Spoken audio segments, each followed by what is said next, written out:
Hi, everyone. I have a special guest, Laura Diaz. She's going to be chatting with me about three of the different residency options for expats. Welcome, Laura. Nice to see you. Thank you. Nice to see you too. Thanks so much for taking the time to let my subscribers know about these three different visa options. Um, but first, just to kind of let people know who you are, where are you from? Where'd you grow up? And how did you get interested in law and becoming a lawyer? Okay. I've been a lawyer for over 25 years now.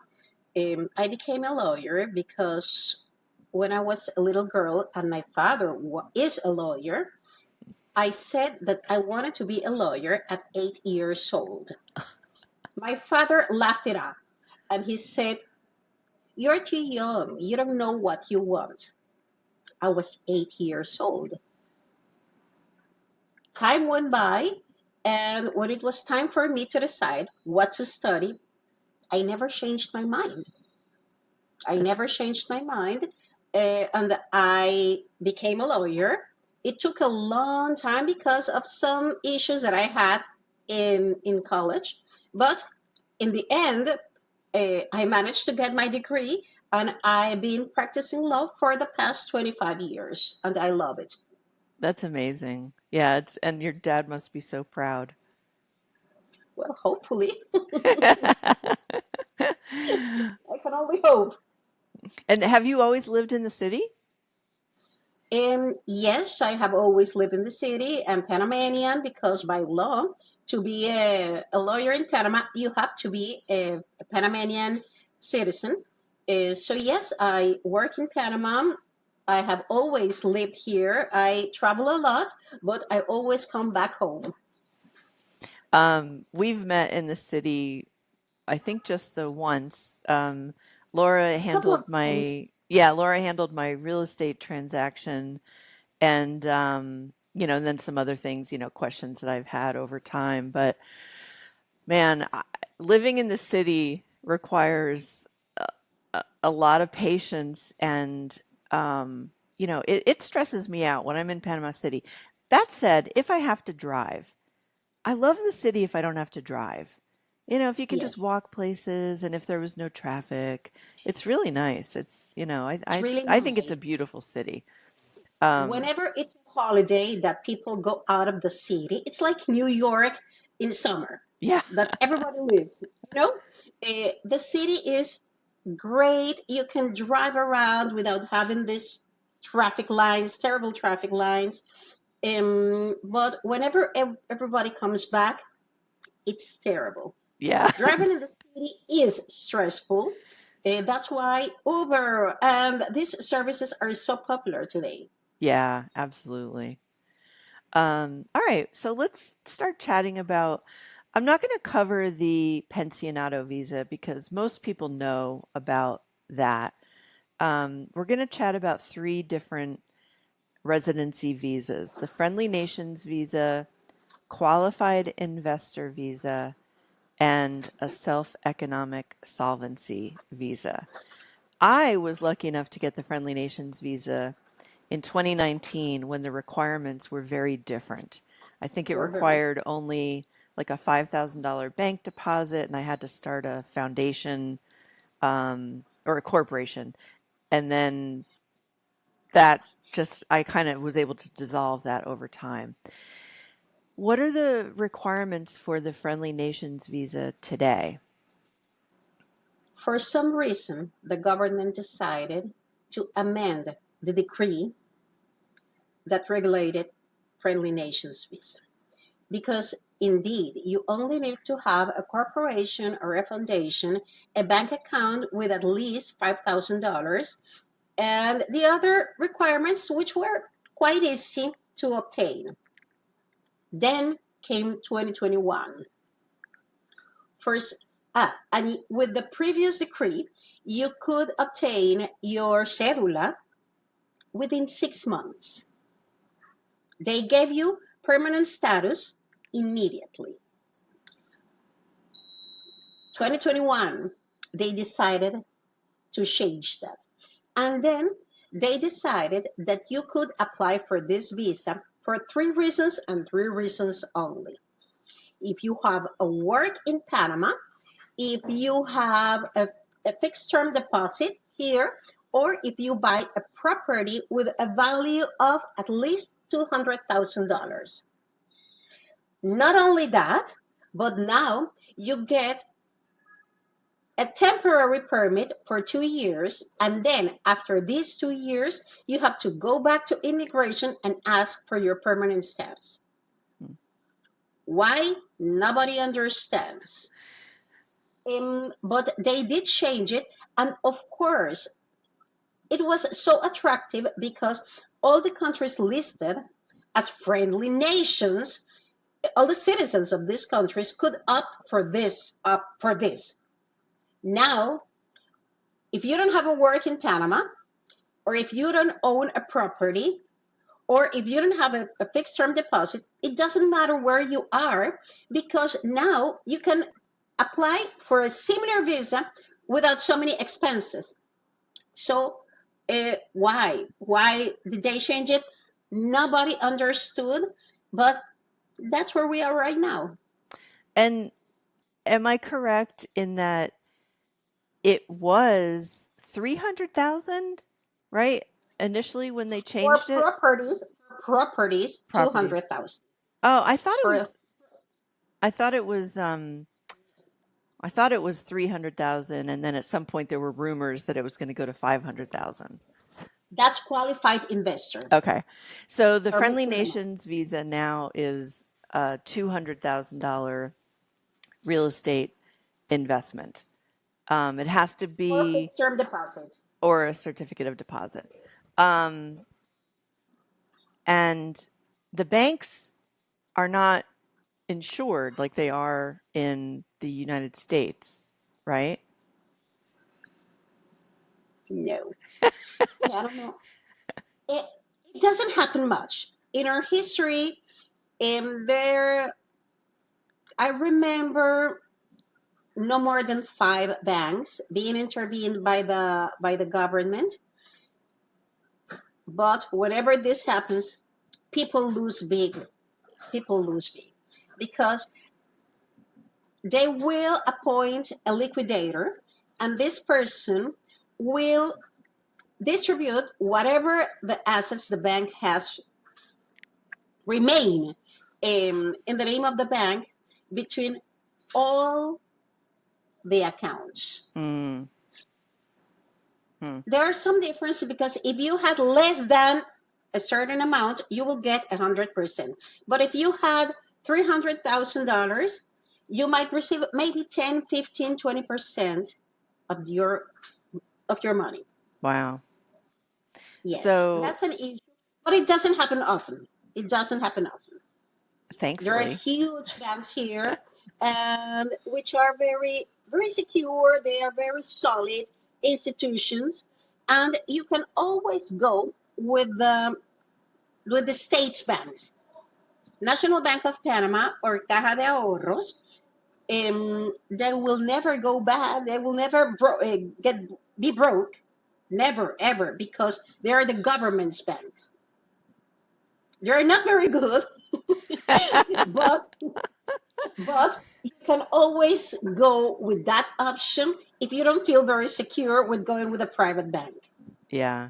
So what are the 2 banks again that you think are pretty... Banco Nacional de Panama, which is the bank that holds all the monies of the government, and Caja de Ahorros. There is no translation for Caja de Ahorros. Savings banks. That's literal translation. Yeah.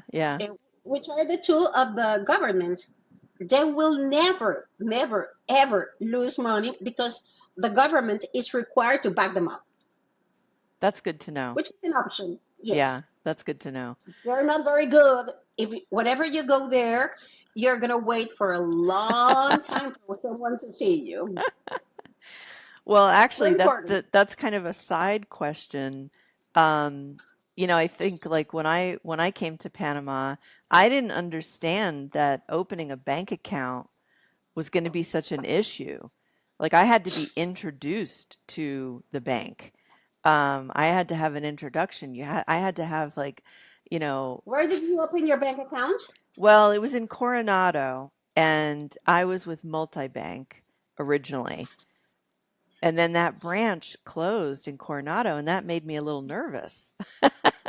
you know? No, no, no, no, no, no, no, no, no, no. That shouldn't make you nervous because whatever banks are gonna close branches, they have to ask for permission Oh, from the superintendency of banks, and then they will decide whether they grant this permission or not.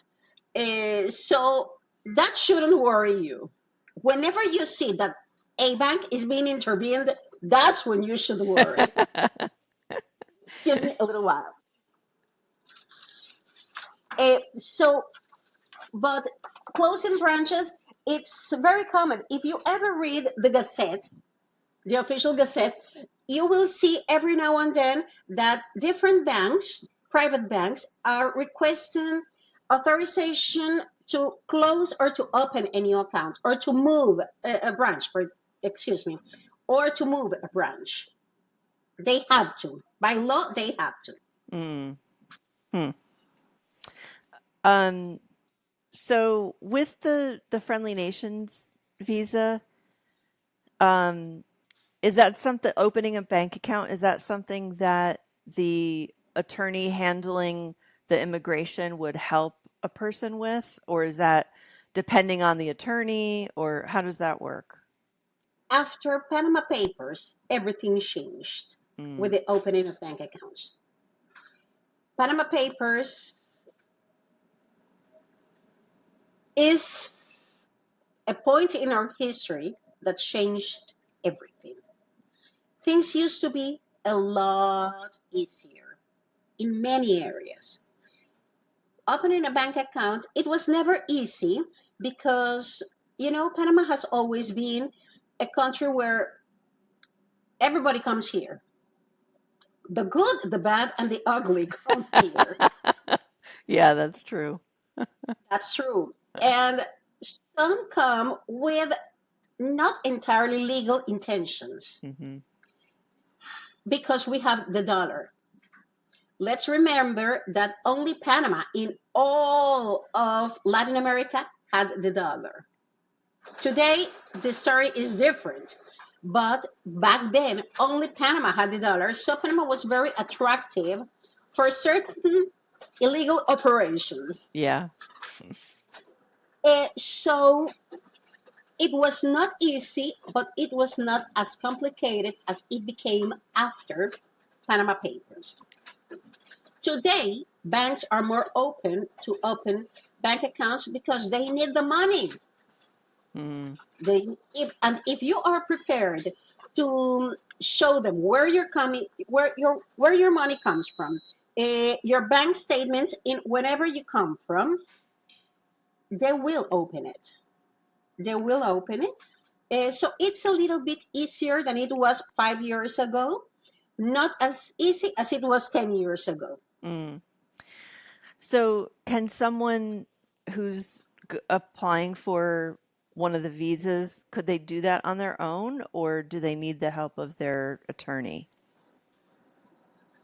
You could try, but it's always easier for you if you go with someone who first speaks the language Yeah. and second, yes, because they will tell you, yes, we have English speaking staff. No, they are not English speaking staff. And you will end up like, excuse me, what? Confused. Yeah. Yes, yes. That's very important. So, whenever I help anyone to get a visa, I help them with the opening of the bank account. That makes sense.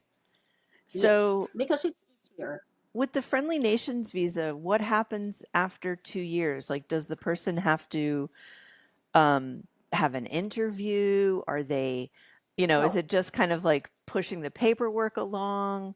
And talk about the option for Friendly Nations visa to get a work permit? Yes.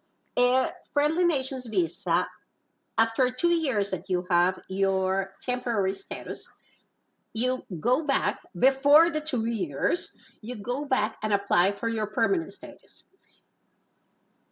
You have to submit very little documents, but you do have to go. If you want to ever get a permanent status in Panama, you have to go back to immigration to apply for it. Very little documents, and they they grant this visa. Most visas are always granted. Reasons why they don't grant them is like, for example, that you didn't submit one document, or if they said, yes, you are missing this, even though you're not, and you fail to submit that document in due time, that will be, but I have never had seen or heard of a case that they said, no, I don't think you're fit to obtain this visa. Not ever. That's good to Not know. ever. That's reassuring. Yes, yes, not ever. Once I was denied one for a client, but this was a foreigner married to a national, to a Panamanian national, and in the opinion of the interviewer, she said that they were not really married, that this was a marriage by convenience. They had 3 kids. They had 2 kids. How is it That's not very that they're not really? convenient. That's not very convenient. So I appealed, and of course, they granted the visa. But in 20 years I have doing this, this has been the only visa that was ever denied. That's good to know. Yeah, because I would I would naturally think like if there was this 2 year period of time that that could mean that the answer could be no. So that's good to know that No, it's not it's the very, case. Yeah. no, no, it never. It, okay, whenever you go to immigration, they will have a board with notices of missing documents in different applications. I, as the attorney, I have to be looking at those boards every now and then to know if any of my files are there. Hmm. But people forget to do that. People forget to do that. But they do let you know you're missing this, or you need to provide this other thing. But people don't. That's not immigration's fault. It's a lot of paperwork. Panama definitely is a nation of paperwork, right? Oh yes, Panama is a country that loves paper for everything. For everything, And you have to stamps. provide, And and stamps. yes. That's right. And original stamps, not copies. Right. Original. And yes, because I really don't understand the reason to do this. Um, I think because we come from Spain, and Spain is the same thing. Mm, interesting. Uh, they when I was in Spain, I was like, but I did provide you this document like 2 days ago. Yes, but you have to give me another copy. Okay, let's do this. So it's like the same behavior. Maybe, I don't know. It's just speculation. And so how many of the clients that you've worked with actually get a work permit, or is that something that they're interested in doing? Or do they just get the Friendly Nations visa because they don't have the permanent steady income that would be required for the pensionado visa? In 2020, 2018, something like that, the government did decide, because friendly nations originally did not grant you a work permit, Mm. did not give you that option. The logic behind was that if you're coming to live to Panama, you don't need to work. Later on, they realized that people do need to work for a living, Yeah. they need to do so. And then they opened up a little bit and issued a decree about different work permits, including friendly nations visa. This is one of two or three permits, work permits, that cost $500 only in fees.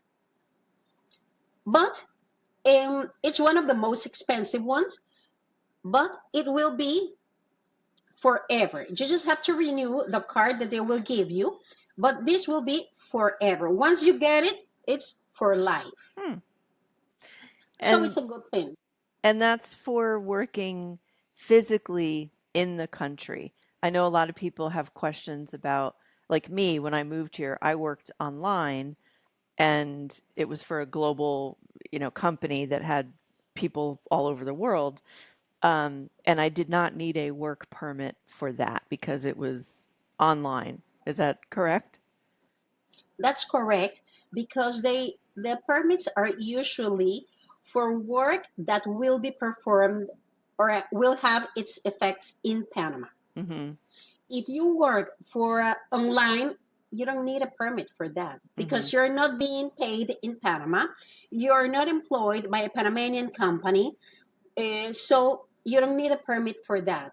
But if you decide to go to work for Farmacias Arrocha, to say an example, yes, you do need to have a permit for that. Now that could be worth it if they give you an employee discount. That's one of my favorite stores. Yes. And I think they do. I Yeah. think they do. My Spanish is far from being able to, you know, function as an employed person here. Um, okay, so let's move on to this qualified investor visa.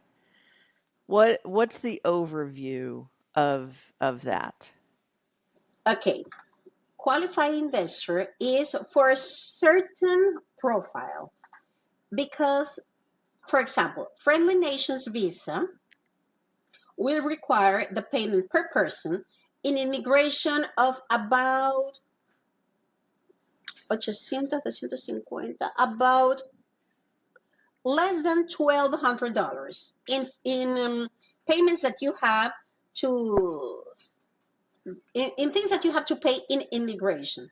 Qualified investor, on the other hand, will require you a payment of $5,000 per person and then $1,000 for each dependent person that you bring with you. Now that's just for fees to immigration. That's not including the attorney Immigration. fees. That's not including the Wow. attorneys. Oh, interesting. Okay. The advantage of this visa is that it will, in theory, it should be approved very quickly. And you will be entitled to your cedula, to your Panamanian cedula, supposedly in less than 3 months. Let's say that it's not quite like that, but it is a very convenient visa for those that can afford it and that are coming here to invest in whatever they want, a property, fixed term deposit, whatever. This is a good visa for them because they will get rid of immigration very quickly, Hmm. which is a good thing. So what is the financial requirement for the qualified investor? Do they have to have business dealings or real estate investments or bank investments? Okay, for qualified investors, there are four categories. The first one is whenever you buy a property, from now until a couple of more years, $300,000. That's what I was telling you that you were mixed up Yes. Friendly with friendly nation. countries Yeah, yeah. because for qualified investor, The law says $500,000, but for a certain time, they are allowing to apply for this visa for for a property of $300,000. That's the first one.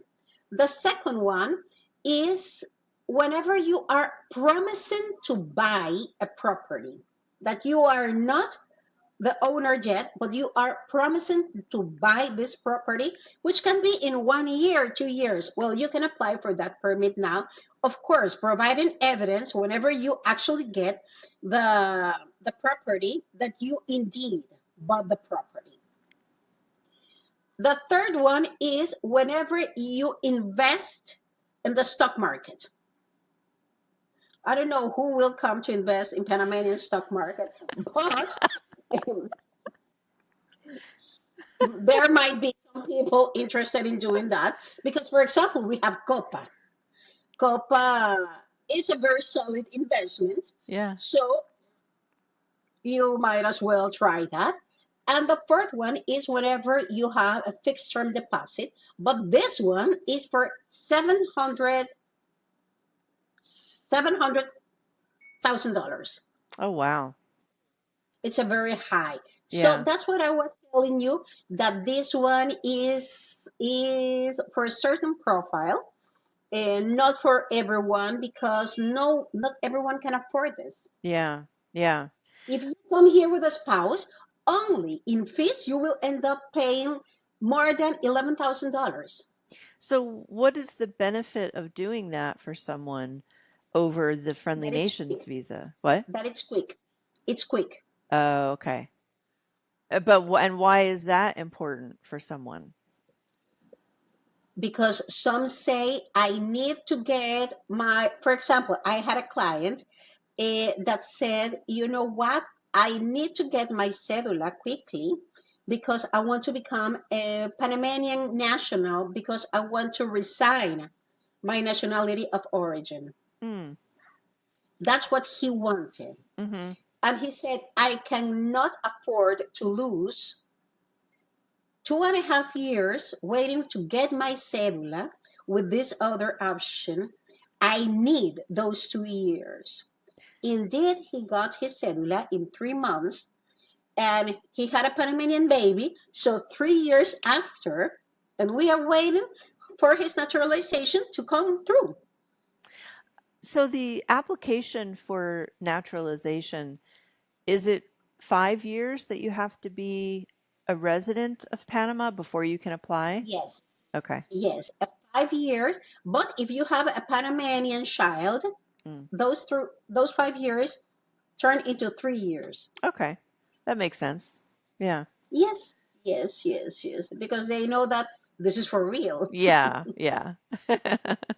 um, okay. So, what about the self-economic solvency visa? What are the kind of That one, overview requirements of that? okay, that one is also whenever you buy property or whenever you have a certificate of deposit. Mm. Those are the two, always, those are the two requirements. They want you to invest in Panama. So whenever you buy that, this is a kind of easy, easy visa, um, but it doesn't offer anything different than friendly nations, for example. Hmm. Okay. It's, but yes, you can apply for that one, and it will work. It will work. Indeed, it will work. For this, the investment that you have should be let me $300,000. In The only either a country bank that or real estate? yes, Okay. the the only permit that will allow you 200,000 is friendly nations. Okay. Um, and then what's the timeline on the self-economic solvency? Is that kind of a fast track or do they have to wait a while for the cedula? It's the same thing as friendly nations. temporary status for 2 years, and then you have to apply for the permanent Oh, one. okay. Yeah, when I got the Friendly Nations, I only had to wait like 3 months, I think, to get my permanent cedula.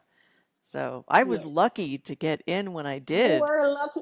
You and everyone that applied for this visa before they amended the decree, they were the lucky ones. Very lucky because I wouldn't have been able to live here if it hadn't been for those requirements. Yes, Because, yeah, yes, because they narrowed it down very too much, too much. yeah, yeah.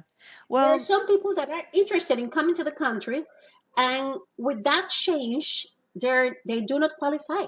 mm, maybe they'll open it back up again a little bit, because I know with the changes of just things that have shut down, like the mine shutting down, then that was a big part of the GDP, Yes, and maybe they'll, yes. open it back up to other more lenient residency options. Who knows? Yeah. They do issue frequent decrees, new Mm, decrees, yeah. every now and then. But in my head, and this is only my opinion, that you should change whatever you want and make them more efficient, easier for a person who wants to come to Panama and invest here and live here. Every person that comes to Panama to live here will spend money in the country Mhm. Yeah. because they do need to rent a property or buy a property. They will spend money in the country. So why make it more difficult? But then again, I'm not the president. They didn't ask you, right? They didn't ask you Didn't before ask making me. these They should changes. have. Okay, Yes. I have to ask you, do you know anybody who actually got a forestry visa? Not one. Okay, because I have, when I read on Facebook groups and posts, there's a couple people who are vocal about a not so great experience that they had with one of these, forestry visas. And I was just curious if you The knew anyone. requirements are crazy. The Really? requirements are crazy. Yes. You have to apply for different permits from different institutions. You have to apply And for the permits yourself? well, your attorney will, but it will take, for example, I have the requirements here in front of me. And the requirements are crazy. Whenever I saw this for the first time, I met with a client, with a person interested in getting this one. He said, "What?" You go, yes, this was a guy from Chile. Are there any other options for me? Yes, you can apply for Friendly Nations visa. This was before the change, and he was like, okay, let's do that. Because in Chile, this is what he does. Oh, And he okay. said, this is crazy. And I go, yes, this is crazy. This was the only person in all of my years of experience practicing law, the only person that ever asked about this category. He Interesting. said, this is crazy. This is crazy. And I go, I agree with you. And he said, you're not helping much. And I go, what do you want me to tell you? This is crazy. And Because he it and is crazy. and he was knowledgeable about agriculture, like in Chile, Yes. but yeah, Yes. Yes. interesting. All right. So for anyone He still listening, lives here. He still lives here, but uh, he got his friendly nations. yeah, that's good. Um, Yes. that's so word to the wise. In all your years of experience, you have not had you've had very few people ask and no one get that forestry or agriculture One, visa. One. one Okay. person One has. person. And these permits have maybe like 15 years. I've been working in immigration for like 15 years. What I mostly get is pensionados, friendly nations, um, pensionado, married with Panamanian national, and professionals, foreign professionals who have a career not reserved for Panamanian nationals, Mm-hmm. but this is a very complicated permit as well. Hmm. This is a very complicated because you have to ask the University of Panama to recognize the degree issued in other country. Oh, okay. Which residency is this for? For foreign professionals, Okay. I have you heard have about that. Yeah. yes, if you have a career not reserved for Panamanian nationals, for example, you have a degree in business. For example, you can apply for this visa, but then you have to bring your full credits, the description of every subject that you ever studied in college. Oh my God! And if you studied in an American university, for example, they will provide this information in English. So you have to pay the translator to translate all of that into Spanish. Wow. So this That's is a lot. it's crazy. It's Yeah, that crazy. The University of Panama can take easily 18 months to tell you anything about whether they will recognize your degree or not. and can that person reside in the country while they're waiting for those 18 months? Yes, they noticed that they had an issue with waiting for the recognition from the University of Panama. So they said, yes, I will accept your application with the document certifying that you indeed applied for that recognition from the University of Panama. But whenever it's ready, you have to give it to me. Hmm. It works. It works, but it's crazy. It's Interesting. crazy. It's crazy. I've got the metal What can I tell you? collector coming by. I think it's the metal collector. Oh, only in Panama. Yeah. But not so much in the city, right? I mean, it would be a waste of time for someone to drive around the city with a truck, wouldn't it? No, no, no, no, no, no, no. You listen to them very often selling fruit, selling, uh, picking up scrap, Oh, yeah, yeah, um, and you will hear them very often. yeah. Um, well, interesting. Any final thoughts that you might have on someone, considering residing in Panama? Oh, I know what I was going to ask you. Sometimes I see people say that they're just going to do it on their own without an attorney. I It's my understanding that you really can't, that you actually do need an attorney to apply for residency. What's correct? There are some permits that the interested person can apply for on its own. But for example, students, because of course students are always broke. They don't have any money to pay for an attorney. Right. Religious reasons.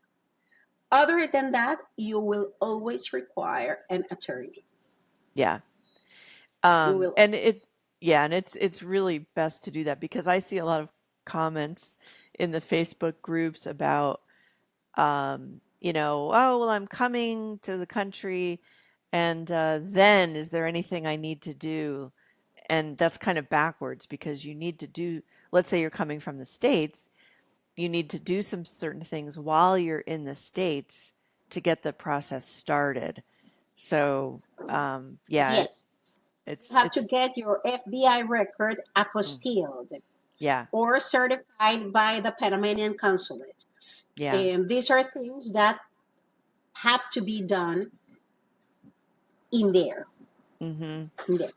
yeah, But yes, they will need an attorney because first if they can find anyone in immigration, working in immigration, a public employee who speaks English, it's very, very, very strange.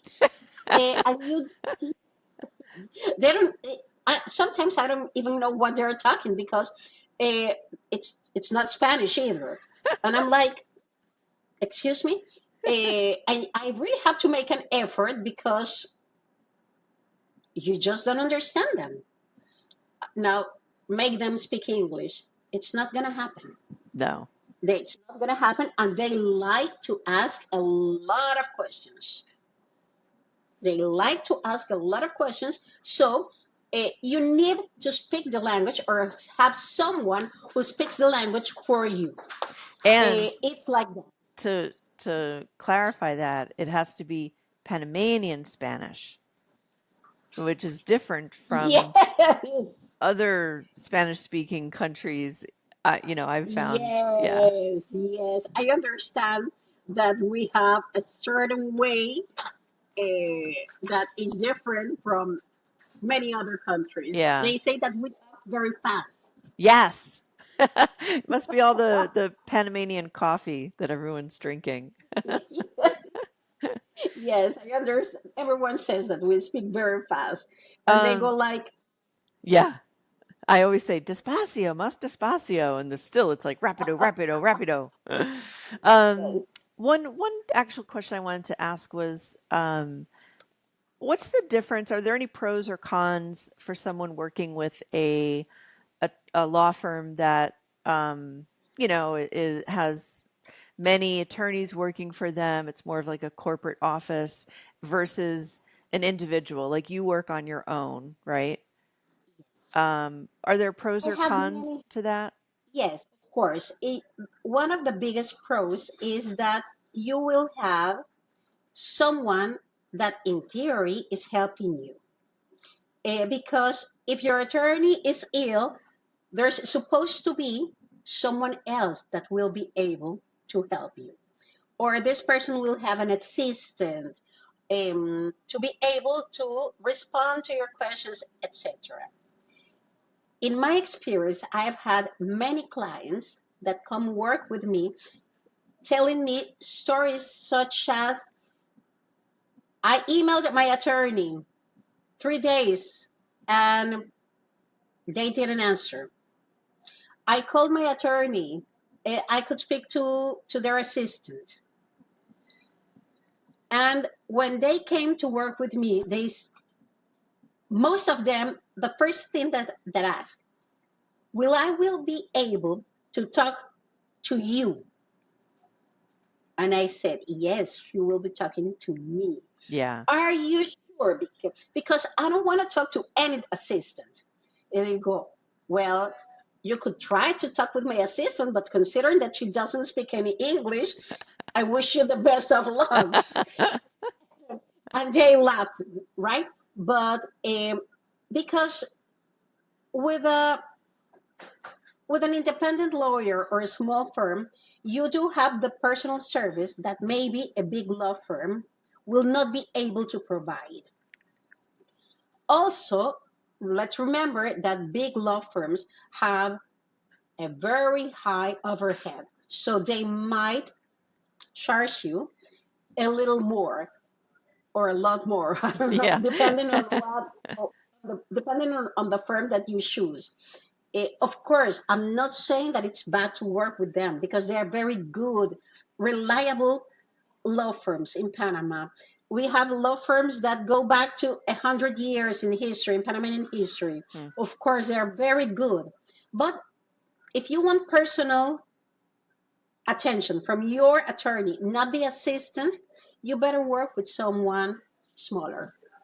And you were saying that personal referral is really one of the best ways. But this is where it gets a little tricky because, when someone's going to be applying for residency, they don't know anyone in Panama, maybe, right?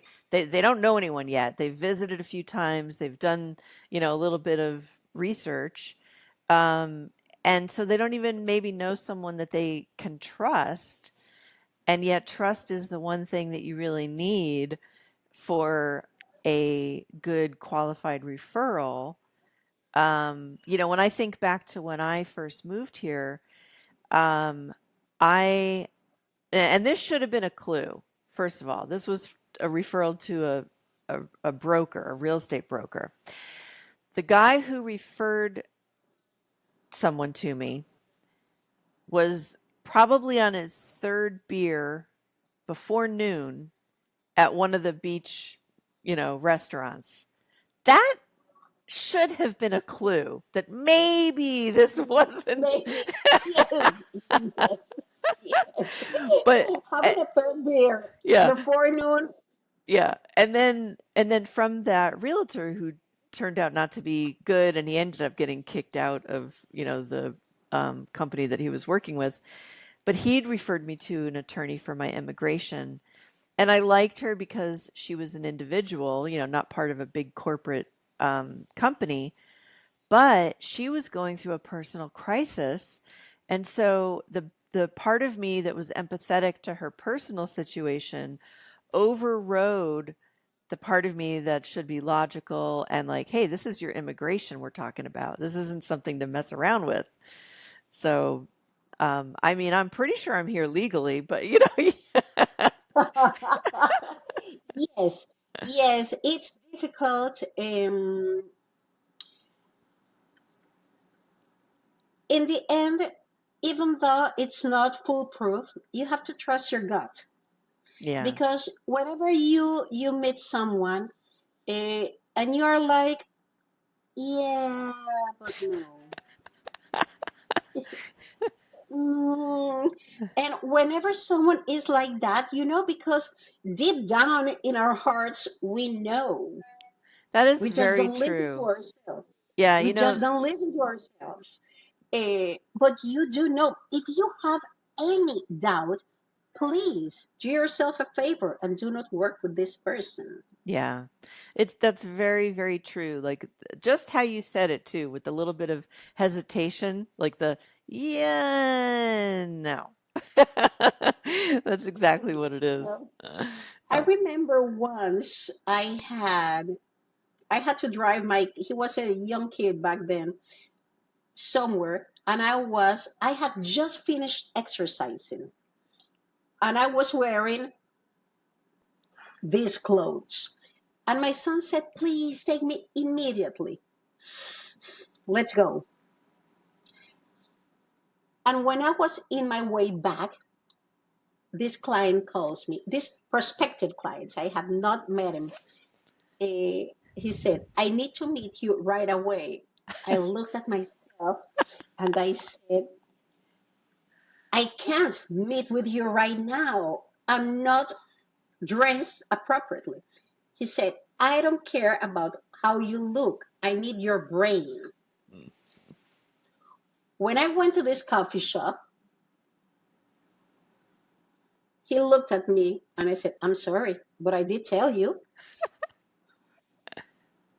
He laughed, his wife laughed, and he said, this is the person I want to work with.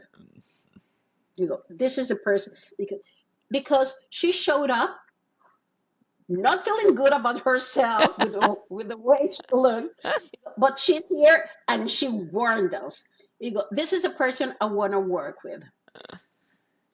It's been over 12 years and I'm still helping them. Oh, They tell this story to anyone they introduce me to. Whenever you call her at 10 in the morning, she will not have bathed yet. But it's been over 12 years and we're still working together. yeah.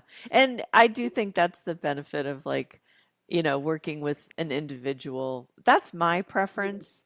Whenever I would go into, like a big fancy office in Panama City, I know that whatever fees are going to be charged, it's paying for that lease.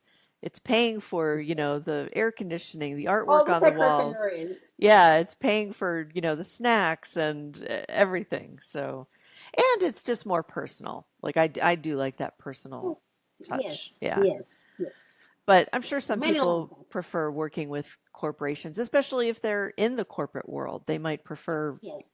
kind of having that corporate face-to-face thing And they happening. feel more secure. They Hmm. feel more secure. They feel that their money is better kept that way. Mm, And it's a matter of preference. yeah, If you like absolutely. that, by all means, go ahead. Yeah, But then choose a solid law firm. yeah. And that could get into a whole different set of questions. But I want to thank you so Yes, much for your time today and expertise and sharing your knowledge with my subscribers. I'm sure that they'll find it helpful. And I'm going to put your contact details in my video of course. description in case anybody wants to contact you. You'll give me the best options that you prefer. Um, Of course. all right. Thank you so Thank you much, very much. Laura. It was very good to see you. You too.